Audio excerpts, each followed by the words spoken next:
साथियों, जय भारत, विजय भारत। साथियों, हमने अभी 2-3 दिन पहले सोशल मीडिया, फेसबुक और ट्विटर पर एक सर्वे डाला था। सर्वे था कि आरक्षण या संरक्षण के रूप में देश में हर धर्म, जाति, मजहब, संप्रदाय, वर्ग, कबीला के प्रत्येक गरीब और ज़रूरतमंद व्यक्ति को केवल और केवल आर्थिक मदद दे सरकार।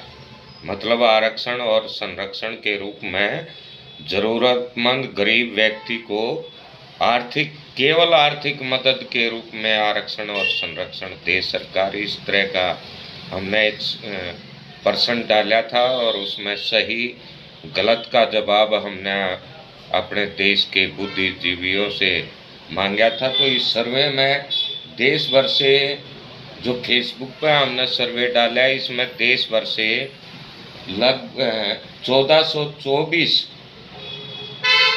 बुद्धिजीवी राष्ट्रभक्त साथियों ने इस सर्वे में भाग लिया, जिसमें से 1389 बुद्धिजीवी राष्ट्रभक्तों ने कहा कि आरक्षण या संरक्षण के रूप में देश के हर जाति, धर्म, मजहब, संप्रदाय के गरीब व्यक्ति को केवल आर्थिक मदद दे सरकार। ये इसको सही कहा 1389 व्यक्तियों ने, और केवल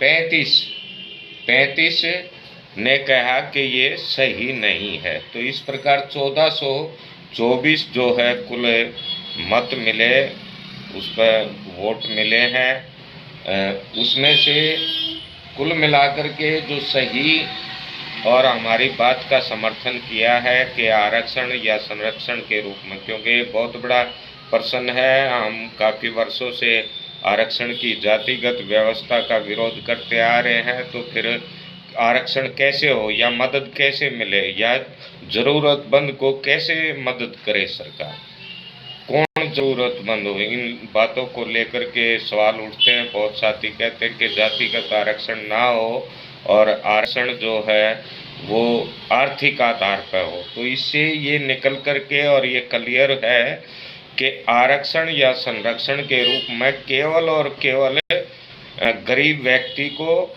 या परिवार को केवल और केवल आर्थिक मदद दे सरकार। तो 98% इस प्रकार से हम परसेंटेज देखेंगे तो 98% ने हमारी बात का, हमारी मांग का, हमारे निर्णय का स्वागत किया है और उसको सही बताया है। और गलत बताने वाले हैं केवल 2%। देश भर से इस सर्वे में भाग लिया है और केवल 2% ने इसको गलत बताया है। तो इसलिए साथियों, उत्साह के साथ हम आगे बढ़ते रहें। आरजेवीपी, राष्ट्रीय जातिगत आरक्षण विरोधी पार्टी, जो एक राजनीतिक सत्याग्रह आंदोलन है SC/ST एक्ट और जातिगत आरक्षण सरीकी कुरीतियों के खिलाफ, उसने अब अपना मिशन 2023 निर्धारित किया है, जिसके तहत देश भर के तमाम साथियों के साथ आगामी 2 अक्टूबर 2023 से देश की राजधानी दिल्ली सहित पूरे भारत में निर्णायक सत्याग्रह आंदोलन होगा। तो इसी तरह ट्विटर पर बहुत कम साथियों ने इसमें भाग लिया, केवल 29 साथियों ने भाग लिया, और ट्विटर पर भी बहुत ही अच्छे परिणाम, सकारात्मक परिणाम, सुखद परिणाम हमें मिले हैं। ट्विटर पर 29 लोगों ने अपनी राय जाहिर की, जिसमें से 90% ने कहा कि सही आरक्षण या संरक्षण केवल जो है गरीब व्यक्ति को आर्थिक मदद के तौर पर मिले, ऐसा 90% ने कहा, और गलत कहा 10% ने। तो साथियों, इस प्रकार हम लगातार आगे बढ़ रहे हैं। आप सबको जानकारी भी होगी कि आगामी जो है 9 वर्ष 2022 की शुरुआत में राजस्थान के धौलपुर की पवित्र धरती पर जो है 108 घंटीय सांकेतिक अनशन कर SC/ST एक्ट और जातिगत आरक्षण के खिलाफ आवाज़ को बुलंद करते रहेंगे। तमाम साथियों का लगातार इस आंदोलन की व्यवस्था बनाने में सहयोग समर्थन तन मन और धन से मिलता रहेगा और आगे भी हम सदैव जो है इसके आभारी आपके इस सहयोग समर्थन के, चाहे तन का हो, चाहे मन का हो, चाहे धन का हो, इसके आकांक्षी रहेंगे और इसकी हमेशा ज़रूरत रहेगी।